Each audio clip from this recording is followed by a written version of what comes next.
Hello, everyone. Good afternoon. The weekend is coming. How is everyone? I hope you're all good.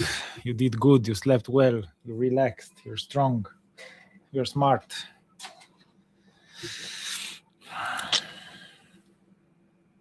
Is everyone hearing me, seeing me correctly? All good?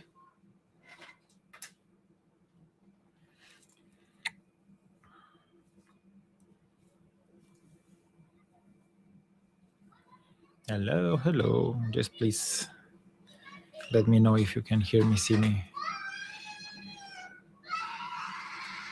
Hi, Karsten. Guys, hi, Bo. Hi, Peter. Hi, Aurel. Thank you for joining. I have an interesting update for you today. I got an email from Victor at Finanstillsynet, so at the DFSA. Let me share my screen. You know, usually we do this in this format. So let's share the screen. Okay. So let me get to that email. This is the thread where we discuss the topics. You remember that that email where Thijs has asked Finanstillsynet to cancel the complaint. It seems that it didn't work. So, dear Mark, your formal Mark complaint sent on March 15, 2026 is processed on J number 26005-434. So either we don't understand anything what is going on, or the Finanstillsynet is playing a correct game, and therefore they still continue the investigation on for Thijs for not sharing the necessary communication to the market as requested by Mar. And basically, now as liquidator, he has even more obligations than a curator. So I'm asking everyone that is following closely Nordnet and everything, because you know that I don't have access to Nordnet because of Meet ID and all of these things. Did you receive any kind of information or any communication from Nasdaq or Shape Robotics at this level, especially due to the fact that we are talking about reconstruction, and the reconstruction claims are processed, and Thijs has refused them? I think this is material information that should have been shared to the company. I've made a check. I will share something with you, because yesterday we spoke with Marcel. I don't know if he's connected, and he shared with me something very interesting. He did a research on bankruptcy cases in Denmark on the main market. And as we are also an educational company, or this is what our mandate is, I will try to, hello Marcel, I will try to use the material. Thank you, Valentino. News from Nasdaq. Okay, I'm more thinking about Thijs, and I will get to that point immediately. So let's look at what Marcel has sent me, because I think it's super relevant, and it gave me a very interesting set of information afterwards. So I will share the screen. About 20 years of bankruptcies on the main market in Denmark. So this is very funky. So I need you to take a look. I hope you can see the screen. So in 25, I use data wrapper. It's quite of a complex platform, and I will share this with you also in the let me try to make it a little bit bigger so it's easier for you to see. Maybe this format. Let me know if you like this more, because I think it's better like this. So In 25 years, so from 2020 from 2000 to 2025, we have identified the following companies that went bust on the main market in Denmark. So out of 1, 2, 3, 4, 5, 6, 7, 8, 9, 10, 11, 12, 13, 14, 15, 16, 17, 18, 17 actually, because Shape Robotics appears 2 times on this list. Out of 17 companies that went bankrupt on the main market in Denmark in the 25 years, 1, 2, 3, 4, 5, 6, 7, 8, 9, 10 were banks. So we remain with 4 companies in, we remain 1, 2, 3, 4, 5, 6, 7 companies, non-financial companies in 25 years in Denmark.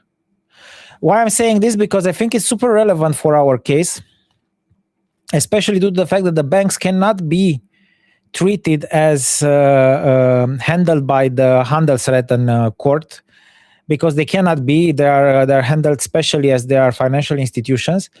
And I will show you what was handled by the Handelsretten court, so by the same court that is handling our case. So we had 1, 2, 3, 4, 5, 4 bankruptcies in total, and one of it was this IT factory that I think Bo has explained to me about it in a very detailed way, about this kind of a fraud that happened with Steinberger, or what was his name? I wrote it here. It was a fraud, okay, case. So in all reality, there are 2 bankruptcies. One is OV Banker and the other one is Stone Invest, that were handled by the Maritime Court on the main, so companies on the main market. And looking at this, it's Mazanti Anderson as lawyers that handled such a case, so Stones Invest, and Plessner. So in my head, I have the question that I'm asking it also to you, because this is Friday, so we can do it in a more relaxed way. Where is the experience necessary to handle such a case in this court? That's because I'm trying to explain myself after yesterday. I still truly believe that we do not talk about any sort of wrongdoing on behalf of the judge. So I'm 100% certain that the judge is a very correct person, and I am not accusing at any point the judge of some sort of, I don't know, let's say collusion with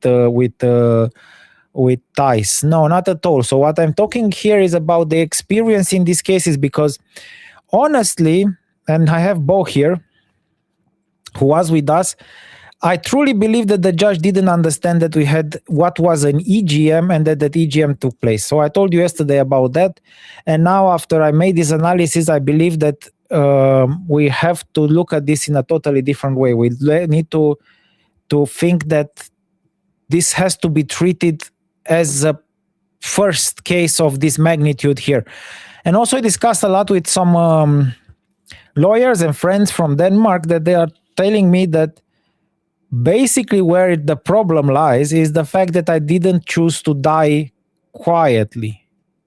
So the judge in this case, of course, maybe she doesn't have the experience of such cases before, but she's a versed judge when it comes to, she's not a spring chicken at all, so she has a lot of experience in the court, but most likely she doesn't have the experience of very strict procedure. And especially here, when we're talking about how so many shareholders that I'm trying more or less to defend, I guess this is where it broke. So we are in a very, very, look what Bo says. So she might not understand it completely. So the question remains here whether we have a fighting chance in explaining exactly what is happening. And I would believe, without trying to create any sort of, revolution in this, but I would I would really ask you to try to amplify a little bit the story using your connections and whatever is available at your resource level, because this is a case where many people don't understand where we are, including the judge. So I become more and more convinced that this is a complex situation where I'm a person that has different approach to the law, in the sense that I follow more procedures and protocol, and they just want to do it how they do it in any bankruptcy claim, standard ones. In Denmark, there are tons of bankruptcy claims. So last year, there were 2,800 bankruptcy claims in Denmark, but all of them, or most of them, were not small companies, okay? Let's call it like that. Small startups that failed. And this is one of the situations that I heard. We were a First North company, for those who remember. Some of the investors like Bo have bought at the IPO, which was basically a First North IPO. I think that 99.9% of the companies on First North died. And died mostly because of this situation with bankruptcy and the investment community's problems, okay, or issues. Let me get some.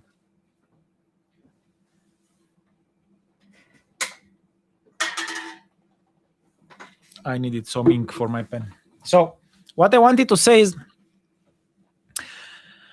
I saw a lot of comments, especially from Karsten, and I appreciate the effort that you're putting in for supporting the company. But and I saw that you're fighting very hard with some of the haters that we have on Nordnet. But I believe that also there is a change of, let's say, the general feeling surrounding the company, in the sense that this company can be restructured. And it is very weird to discuss about, and I think Karsten was the one that said today that he didn't know about, are you still here, Karsten? I think that he was here. That said today in the on the forums of Nordnet that he believes that now the transparency level is correct, and also he believes the fact that many questions surrounding the debt that was, or the claim that that was generated with StoryKids sale should be decided in court. So one thing that I want to explain to you about that claim, and I think that is important, Karsten, that you have this information and you can share it on Nordnet. And I repeat, I will share again this screen. That claim is from 2022. So I will explain to you very simple how it is. So I think I shared it in a note, so you should have it in a note, but I will put it in the, because I don't want to keep you so much on Friday. So the promissory note that secured this claim, which is a face value document that is not contestable, it's a document like a check. Okay, so you can check what on Google or whatever AI you are using. You can check how a promissory note operates, and this case is self-explanatory for everybody. So I have the promissory note in original here. Okay, so I will try to, let's see if I can have if it will zoom on it. I don't know if the camera will zoom. Okay, so I think everybody can see it now. So it's a promissory note that has been signed by Andre Fern on the 7th of December 2022. So 7th of December 2022, okay? I think that my camera is flipped, no? It's mirrored, so you cannot see it. Okay, let me change the settings of the camera. 1 second.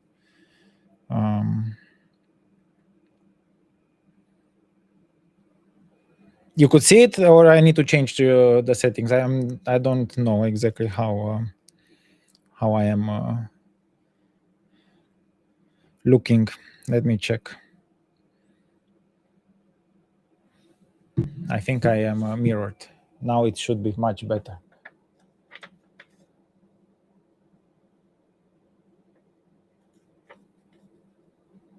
Okay, so you should be able to read it now.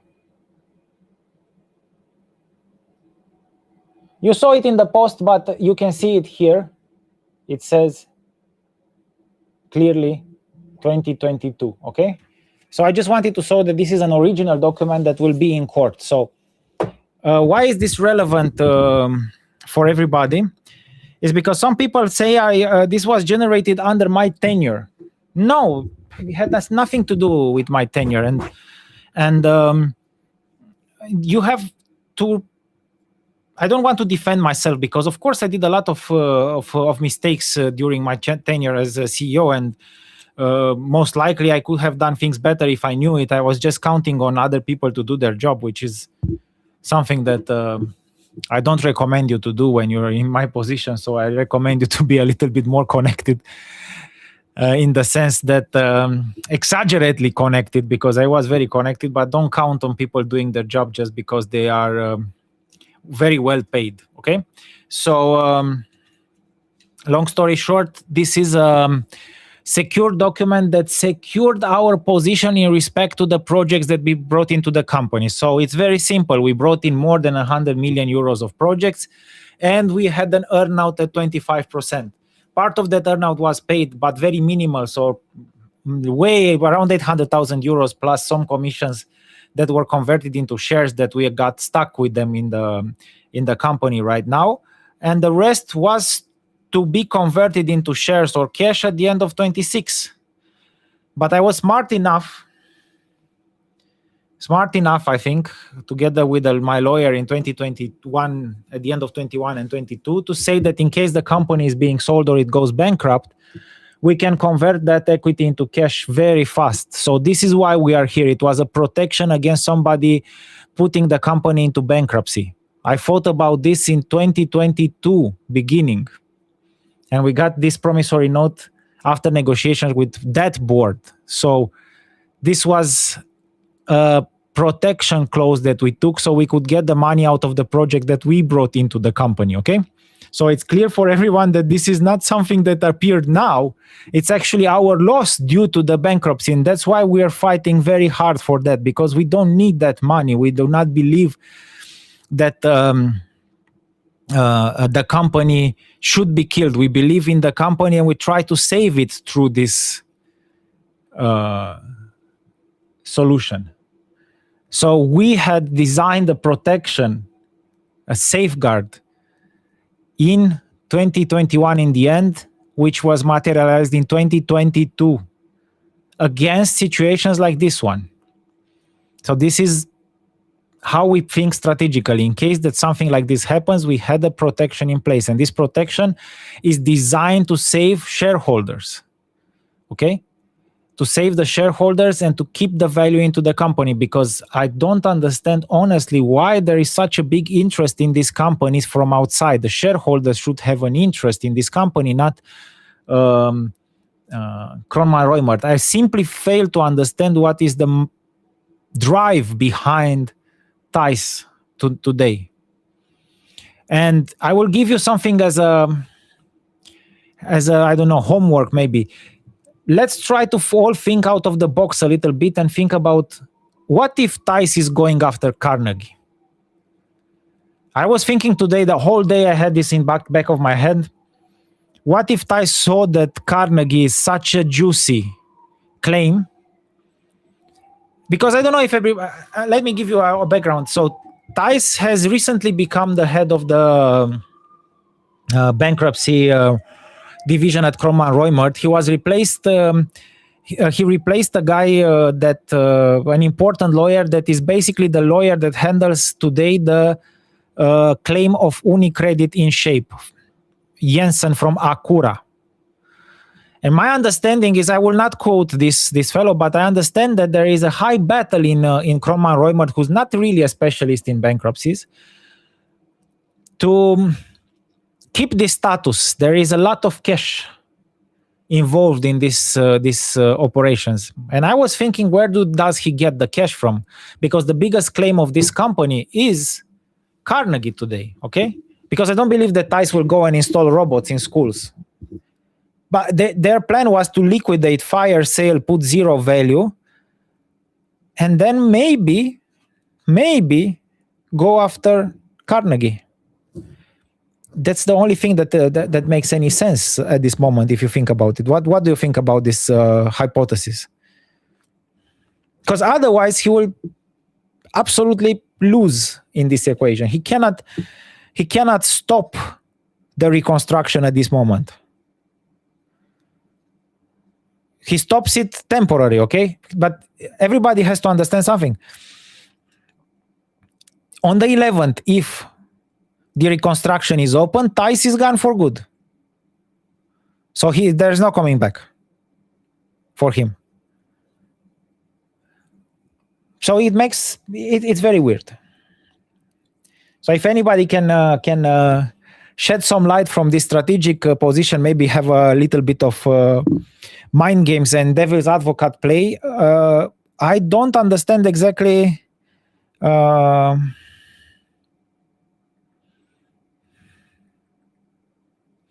what is in it for him.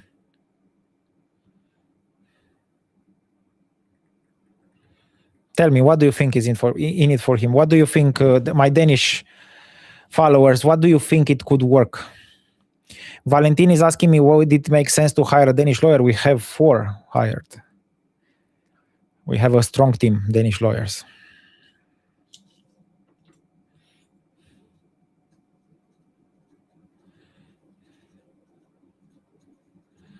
But Valentin, you have to understand something. We are trying to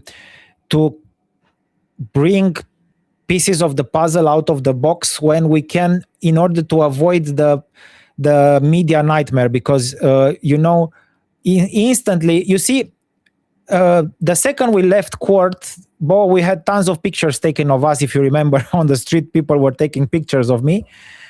But suddenly, the second the reconstruction game came into play, there was nothing, silence, full stop. Nobody is covering the fact that basically, if I would not tell you through this channel, you wouldn't know that Tice has stopped the reconstruction of a publicly listed company, which is absurd. Honestly, it's absurd in 2026, in the age of communication, to try to hide yourself behind this. It's stupid, and I don't know what the role of the newspaper is here. Why wouldn't they angle this? Makes no sense. If anybody can try to figure out how the opponents are thinking right now, would be very helpful, because we are in a position where we think that this is a quite stupid approach that is almost genius, So we don't understand how stupid they can be. That for short, the only explanation is they know something that we don't know, and it makes no sense. Absolutely no sense. Because why would you battle for Shape? Tice cannot do anything without the management in Shape. He cannot do any dividend. It was proven, okay? He destroyed the company. So what the hell is going on here? And actually, I'm trying to put down a theory that I believe firmly that actually the FSA, through the email that I got from Victor that announced me the other day, that Victor is the head of legal at Finanztilsynet. So he announced me that Tice wanted to cancel the information request on those documents. And then today he gave me an information that there is a case file against Tice. He's actually trying to help me somehow. Maybe I'm crazy. I'm running some shows with you. Marcel, what you're saying, I think you're onto something. So his interests could be, one, to hide the trails of his wrong steps, 2, the claims, and if on the 11th, if he gets thrown out, is the risk of the game, cost of doing business, and maybe professional ego. I don't know. It's an idea. It's an idea. He cannot hide the trails as a liquidator. So he will have to jump in as a curator again. So he wants the company to go back into bankruptcy again, where he will be liquidator. So curator. It is possible to call him and see what he knows. Call him. I have no problem. Anyone you can call him. I give him his number is public. I will give you his number. It's on their website, but I have it here. As a shareholder, now you could call him at any point because he's working for you. So the liquidator is working for the shareholders in this direction. So I think that you could call him at any point. I would encourage you to call and try to understand at least how he works for you as shareholders, because it's his job right now.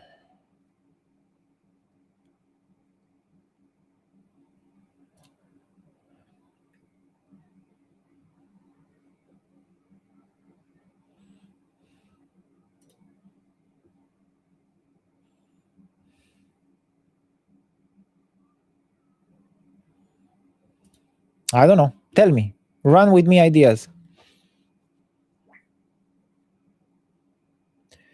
If he has access, he can do some. The position is a construct. Physical direct access is that what matters. But since we're trying to simplify his thought work, I guess he's simply trying to be a bull. Yeah, he's trying to be a bull, but he's like a castrated bull here. Okay, so he's trying to be a what? Because in the end, it makes me wonder. It makes me wonder how strong he is in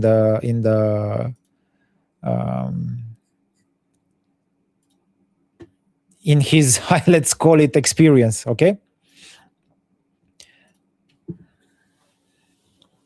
he doesn't know that, right? What does he? I fail to understand you, Marcel. He doesn't know that what? Maybe I lost the message from you.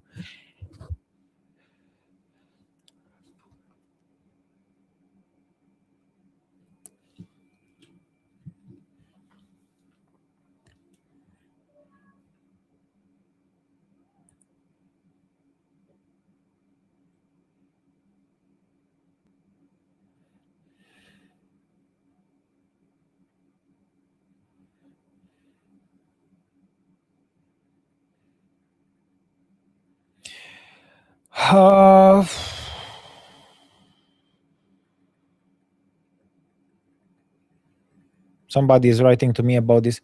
Yeah.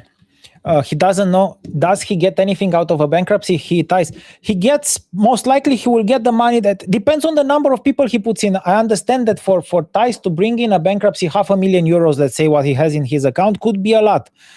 But I have a question again. If he gets a reprimand from the FSA that he didn't follow Mar as the head of Kronman Reumert insolvency division, what then?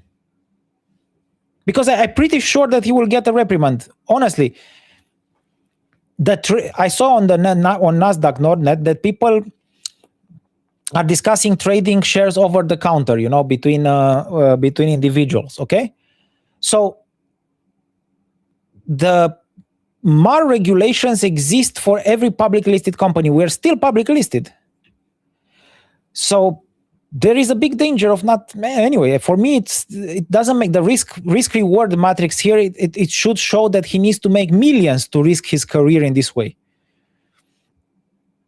He just gets paid on hours, right? Yes, he gets paid on hours, but he has at least 6 people working in this case file.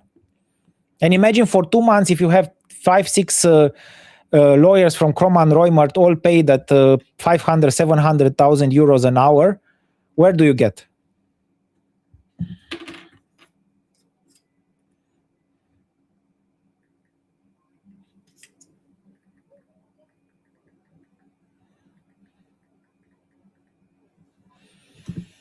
Yeah. So think about, I really would like to have some interaction with you guys, because maybe start discussing also on other forums. There is a lot. How much work is there to do? I don't think there is a lot of work to do, but honestly, I don't know. It's for me, it's a mystery why he fights so desperate. What is there there to gain strategically to to not start the reconstruction.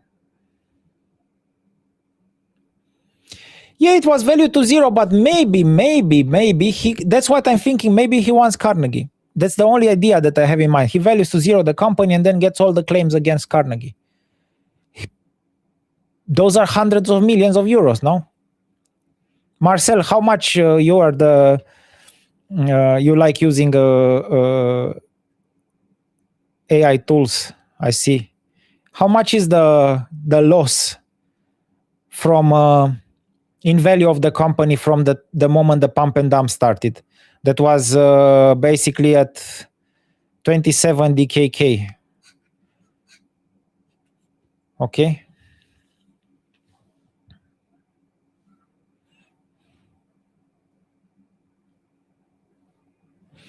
If you pay attention to the report, there is another company he was trustee. Yes, Aquaporin. Yes, that's the new company that he became trustee. And you say that there are zero company announcements there. I didn't check on Nordnet. Let's check now.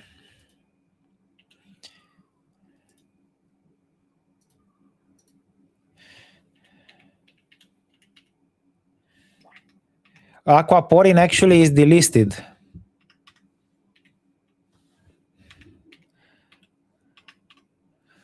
Aquaporin is delisted.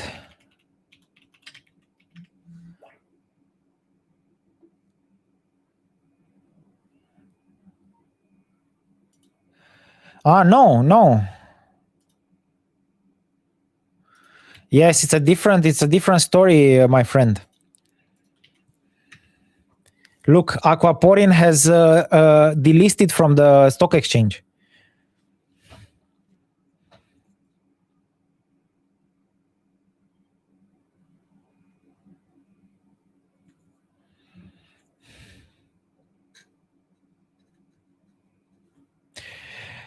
Boss says maybe. Yeah, but zero publish announcement is correct because Aquaporin, the management delisted the company before going bankrupt. So they delisted and went bankrupt. It was not contested. So it's okay. It's correct not to have any announcement. The company is not trading publicly anymore, Marcel. So I don't think there is a problem there. But in our case, there is one because the company is still listed.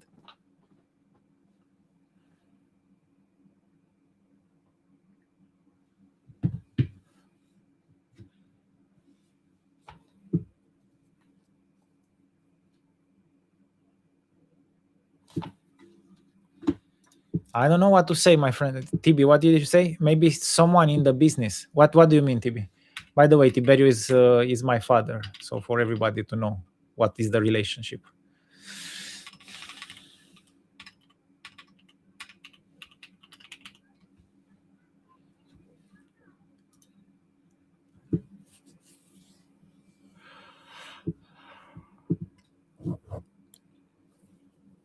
You say that boss says maybe securing that the pump and dump is not investigated further. How to stop that? Because the DFSA is a state mechanism, so they choose to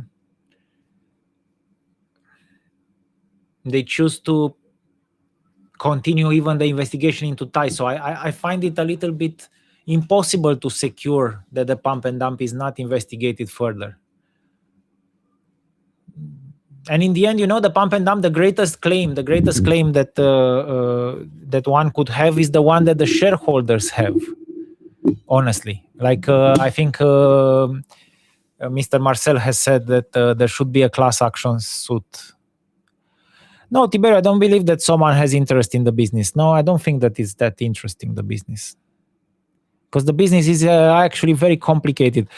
But what is very important for everybody to understand is that this business existed in the governmental sphere, more or less. So we have always been very good at legal stuff, meaning that we had a very strong legal department and we always were engaged into tenders and legal procedures and governmental bonds. And we have won lawsuits against the Ministry of Education. So we are a very strong legal company because this is where we operated, and it's very difficult to understand what the plan is. Who has the interest in the company is bankrupt. If the theory behind everything was that there is this interest around Carnegie, but um, today Carnegie is kind of proven, no? Proven fact. So I didn't beats me. Honestly, beats me. It's very hard to understand exactly, and I think that you need to be Danish to understand exactly what it is. It might be what Marcel says, that he's just a bully and he wants to do it. We have a saying in Romanian for my Romanian followers: if you eat un rahat, îl mănânci până la capăt. So if you eat some kind of shit, you have to eat it till it's gone. So it sounds quite brutal, but it's the truth. So you just have to stick to any idea and be strong on that idea if possible. I will give you this investigation, let's say more or less, into the bankruptcy market, and I think that common sense should also drive our road to going forward, in the sense that if you're a shareholder, and I believe that you guys that create this community should be very, very close right now, because I think that you have a strong claim against everything that is happening. And as everybody knows in this world, money in general is being made in this situation of stress, and whoever is the strongest, like Marcel says, maybe the ego, whoever is the strongest will have a success, will become victorious, more or less.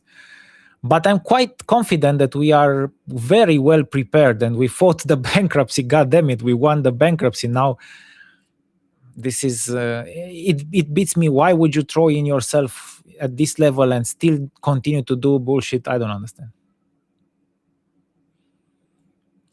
He seems very ego-oriented, not street smart. I don't think he's smelling some business. Most likely.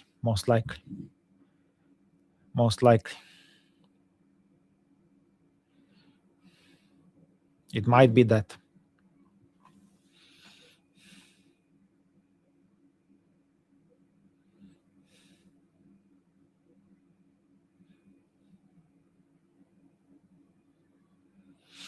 Good, my friends. So I will put down all this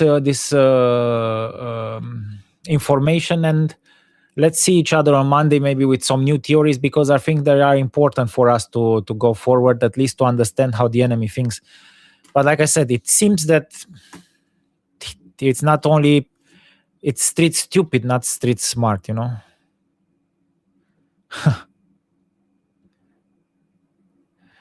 But your mood is better today, so in the end, that's what matters. My mood is less relevant for us in this battle. Of course, that I have my ups and downs, as you can imagine that it's taking a toll on me to fight on so many different angles. I have, of course.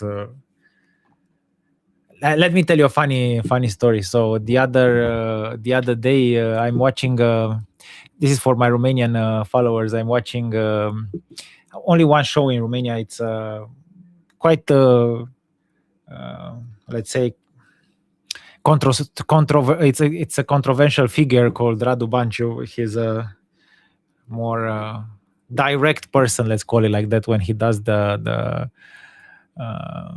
daily show about football and about politics, of course, because they go hand in hand. And yesterday there was somebody was asking me if I would go to shows, and yesterday I got an invitation to one of these shows to discuss the case of Shape Robotics. So I might be going on the television, or anyway, internet television, whatever that's now the way to discuss how a CEO in Romania sees the world from Denmark, from the top of the map. How do we see it?